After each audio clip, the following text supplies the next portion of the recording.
Tuluyan na nga kaming binaha dahil sa madalas na pag-ulan dito sa amin ngayon. Good morning mga mare, samahan niyo ako ulit sa aking ganap for today's video.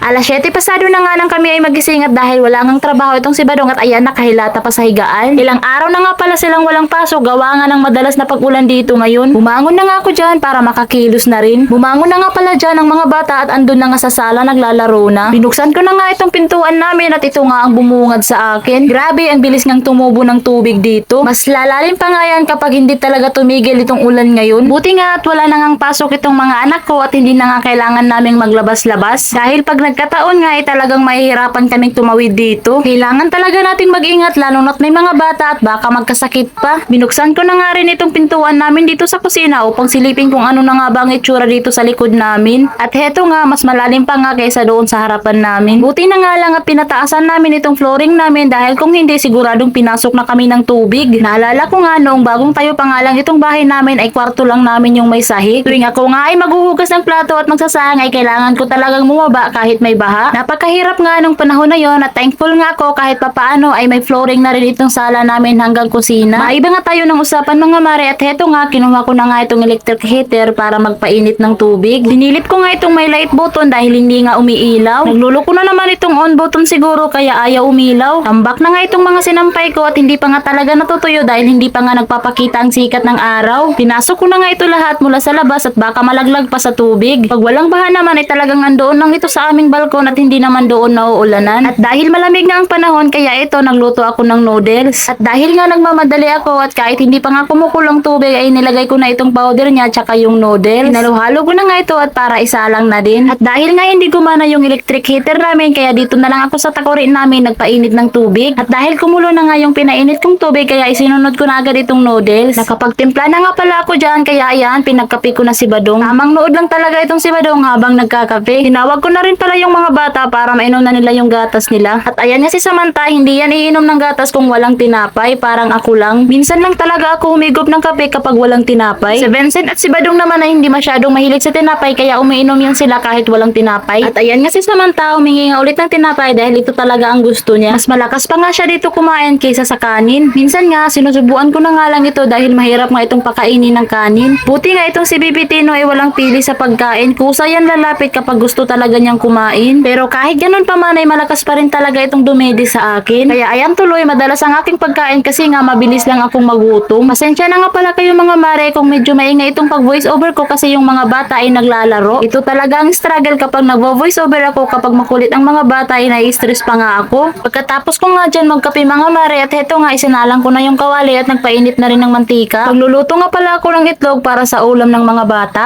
Naubusan nga pala kami dyan ng magic sarap kaya ayan asin na lang yung nilagay ko. Sa umaga talaga ito yung madalas nilang ulam dahil ito ang paborito nila. Mahirap talagang mag-isip ng uulamin lalo na't yung mga anak ko ay hindi kumakain ng gulay. Pagkatapos kong ang lutuin yung itlog ay nagprito na rin ako ng toyo dahil bagay nga ito sa noodles. Kumakain din naman ito ang aking mga anak pero hindi ko pinapadalas, mahirap na at maalat nga ito para makaiwas na rin sa UTI. Ayaw ko kasi silang matulad sa akin na may UTI dahil sobrang sakit nga kapag umaatake ito. Fast forward nga tayo mga mare pagkatapos kong ang magluto at heto nga nakapaghanda na ako at tinawag ko na sila. At bago matapos nga ang video ito ay nagpapasalamat ako dahil hanggang ngayon ay nanonood pa rin kayo at paki-follow na lang para sa susunod kong upload. God bless!